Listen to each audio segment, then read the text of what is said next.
We need to be better educated about the faults of our own democracies. We need to be better educated about domestic actors undermining our democracies, partly copying techniques originated in Russia.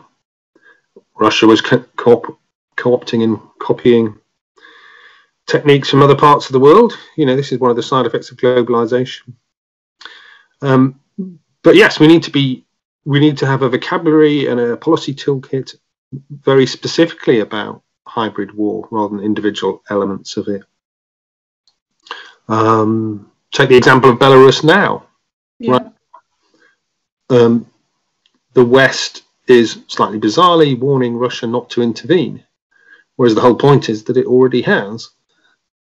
If you frame it in terms of hybrid war or hybrid occupation, quite clearly Russia is already within Belarusian space.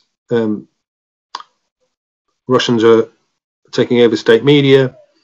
Russians are bolstering the security services. We need to be clear that this is already happening rather than sort of vaguely talking about the threat of it happening.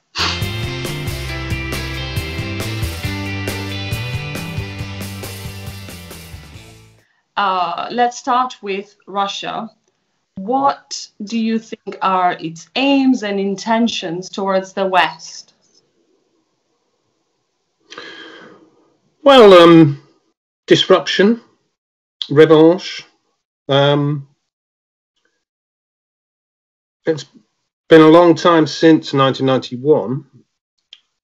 It's a mistake, I think, to objectify Russia, to associate it only with Putin, and to say that the aims that have come to the forefront over the last 10 or so years have always been there. Russia is a propaganda state, and its objectives are propagandized and created, recently created, and, if you like, solidifying into something resembling a worldview. But I would say revanche, redomination of its immediate neighbourhood, and a kind of Manichaean view of great power politics. So Russia's revival requires other rival powers' decline. So active interference against what Russia sees as rival Western powers, in order to facilitate Russia's rise in a kind of zero-sum fashion. Well, the obvious but great paradox about modern Russia is that this anti-Western power is dependent on the West, particularly financially, particularly in terms of the personal interests of the regime. Western banks, markets, companies facilitate the Russian elite. That's always been Russia's weak spot. If we took proper action there, things might look very different. And why do you think we are failing to do that? Do you think it's because there's an economic cost to that for argument? Is that why? Yes, but it's very narrow. It would fall on particular but very influential elites, particularly in banks and money markets. If we had fully functioning democracies where the majorities would prevail over those minority elites, that would help. But we have our own problems. The way that the kind of dark channels, the political technologies that elites are able to use to defend their own self-interests are a problem in the West. So yes, there would be an economic hit, but actually, geo-economically, Russia is quite a small country. The share of Russia's trade with the West is quite large, but the share, the opposite, is a pretty small number. So we could definitely take the hit, even though certain interests would suffer. But where does Russia come into this? Because it's said today that Russia and China are interfering this year's US elections.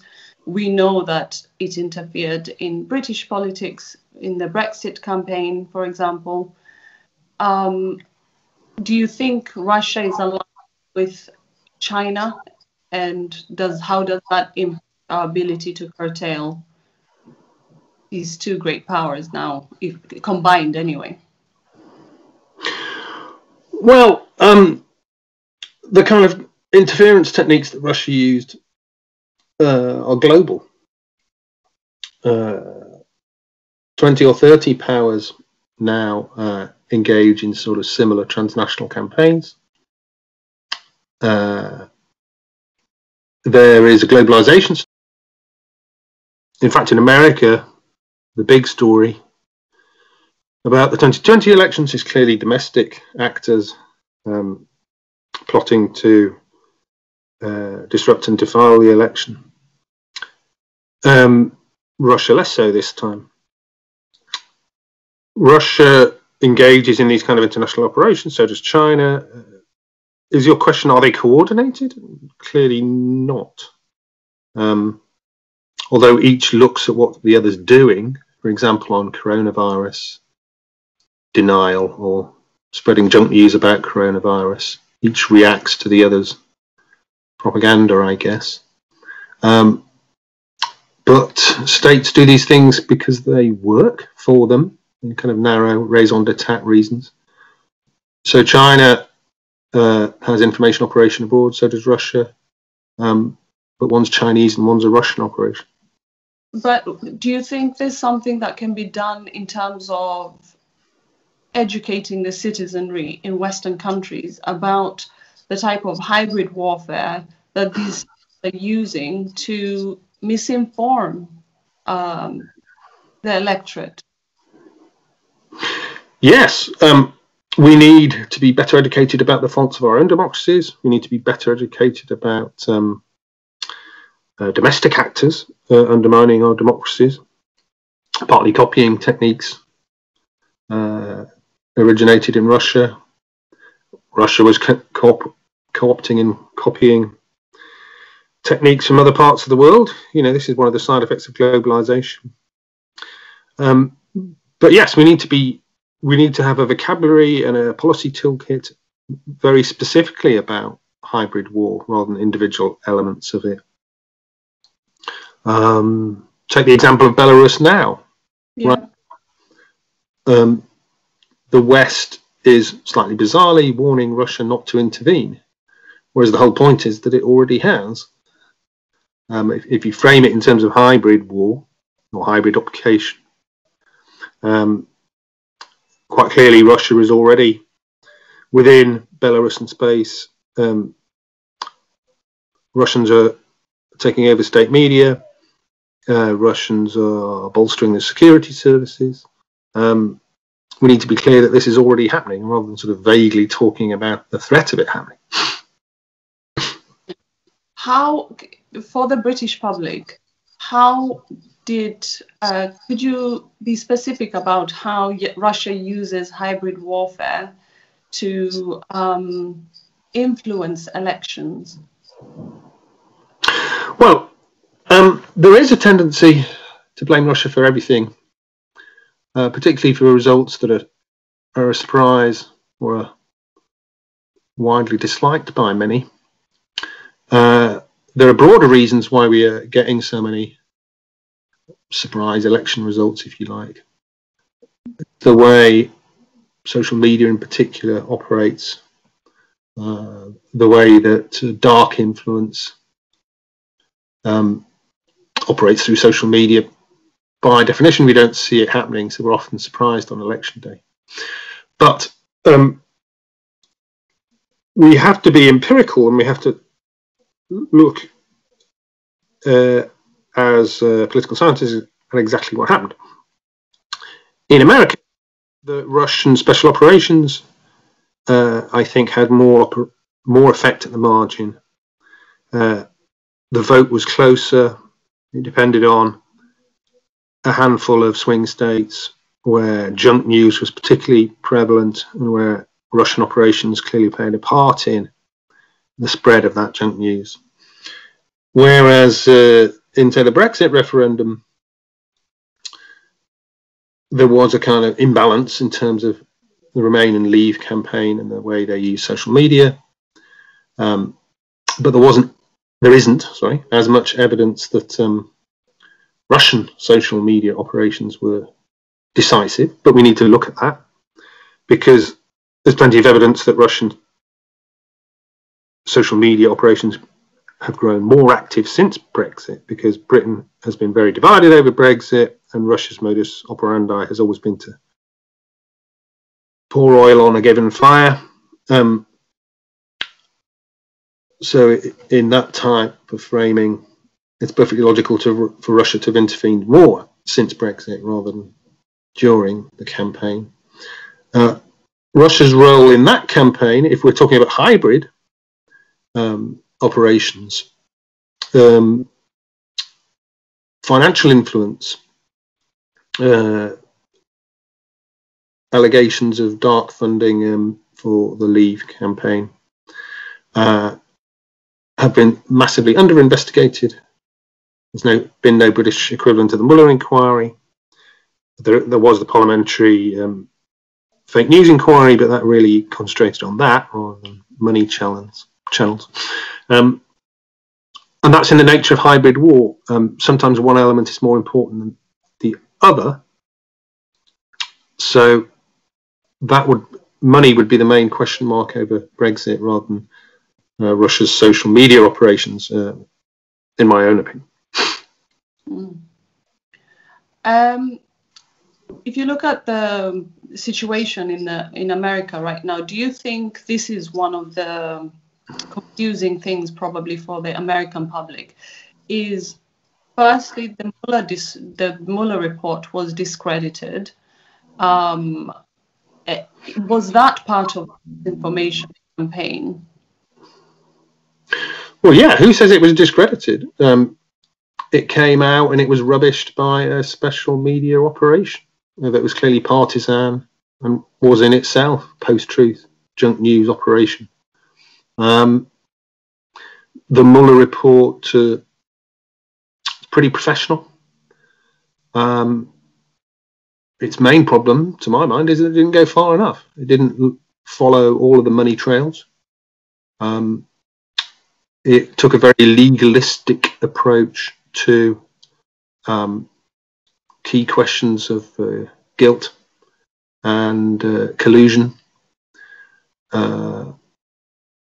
whereas clearly at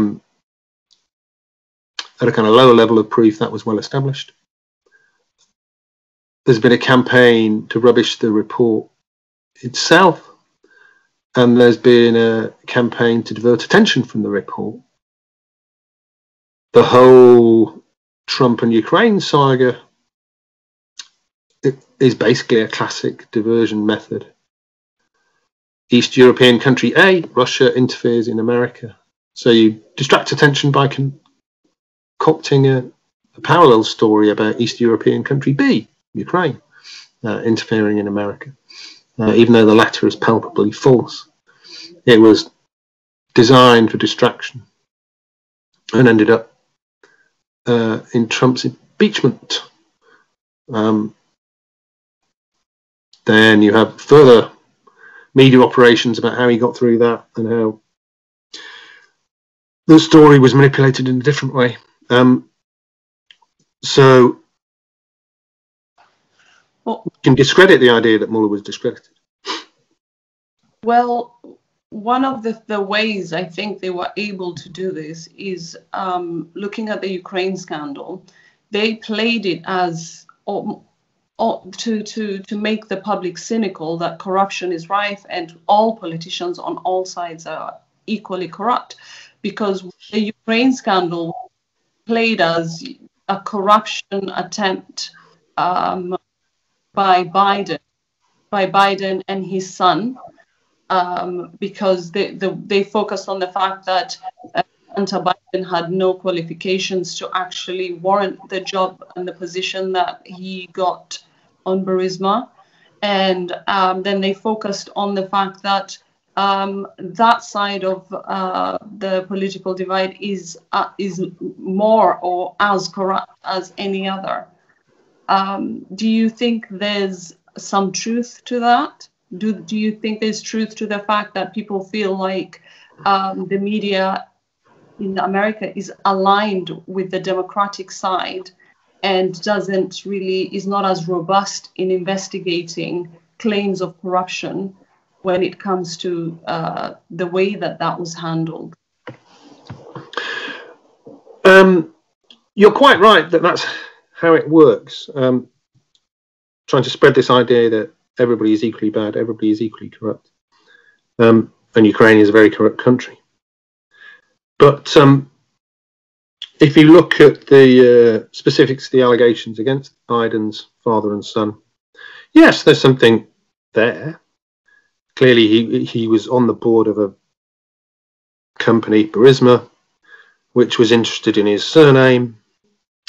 It was interested in reputation laundering, having solid, well-known political figures, or at least their children from the West, was clearly part of that. But that's really where the story begins and ends. That compared to Giuliani and his associates' activities in Ukraine, where they were actively trying to dismantle or reshape public corporations that had been reformed, energy deals that had been reformed, they were actually enabling corrupt actors in Ukraine to push back against the reform process. Some of the achievements, quite limited achievements, but significant achievements that Ukraine has actually achieved since 2014, the Giuliani and his circle were actually trying to dismantle, which is much, much worse than anything Biden's son is accused of. So you're right, muddying the waters, false equivalence is this standard information strategy. So we have to be aware of that false equivalence, that not all politicians are equally corrupt.